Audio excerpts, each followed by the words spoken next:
So in addition to my job as a family lawyer, which advises on divorce, children and money, I have set up this company called Register Our Marriage. And this is about the issue that I found out through my career of people ringing me to say, I've just realized my marriage isn't even legal.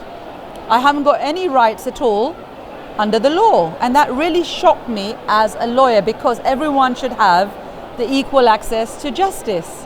So that's what made me look into it and decide it's wrong that if you had just a religious marriage and you didn't register it under law of England, then you don't have any status, and the judge can say they don't have to help you at all. So at the 2019 to 2020, we've started to launch in 3 cities in the UK. So Birmingham, Leicester and Bradford, and also in Parliament in London on 10th of December. And that will be followed by campaigns around London and the rest of the country. And there are 3 things we're trying to achieve. One is some road shows where we go around and explain to the local communities why they should protect their marriages, because it's essential that the children and the couple in the marriage don't end up homeless, without any money, or even fighting over the dead body of the husband when nobody knows if it's a legal marriage. All these things are happening. So it's awareness building. Number 2, training our imams and faith leaders of other communities why they have a responsibility, a special responsibility to inform their community and to tell them what they're losing out by not having a legal marriage. And thirdly, we're setting up legal surgeries so they get free advice on the consequences of not having a registration. In fact, it's not about just Muslim marriages. I decided to take the word Muslim out of the problem. Once you take the person out of the problem, if the problem still remains, we need to fix it. So I realize in the UK, it's not right that in the 21st century, in nearly every other country in the world, religious marriages have to be registered. So for example, for a Muslim couple, just take them. Any Muslim country, you can't get away with not having a legal marriage. You have to have a marriage on your ID card, you have to have your husband's name, the children have to know who their father is. So everyone is looked after by the state. In the UK, only 3 faiths are looked after. So it's Christians, Jews, and a small faith called Quaker. Hardly a few thousand, but the law is 70 years out of date. So we've got 3.3 million Muslims now in the UK. They're the biggest, most vulnerable group. Today in our stall was a good example. Everyone who's come up to us has been warm, friendly, very enthusiastic about the campaign, because they're saying we didn't even know we're not legally married. Why has the government not protected us? We're angry. We want the law to change.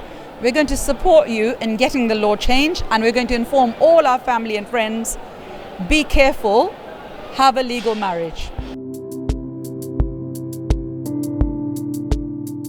So the first step is to work out where did they get married. If they got married abroad, then they usually have registered their marriage in that country legally.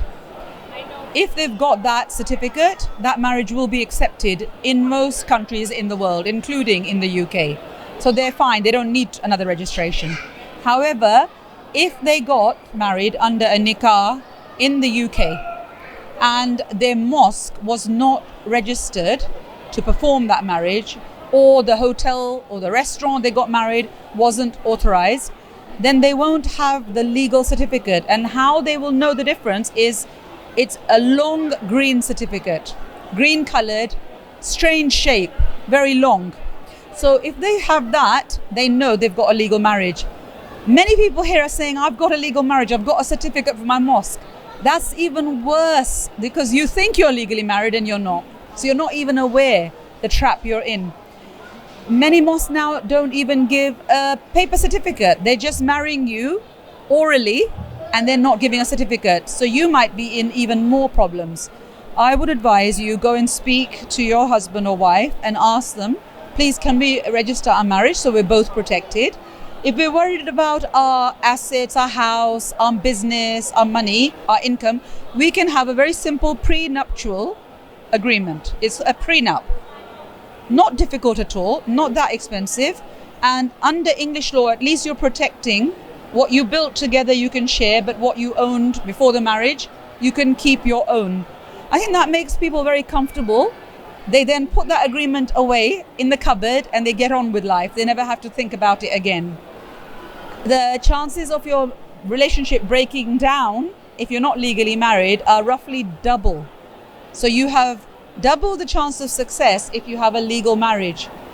Probably because there's a commitment and it's not easy to walk out and you have to make an effort.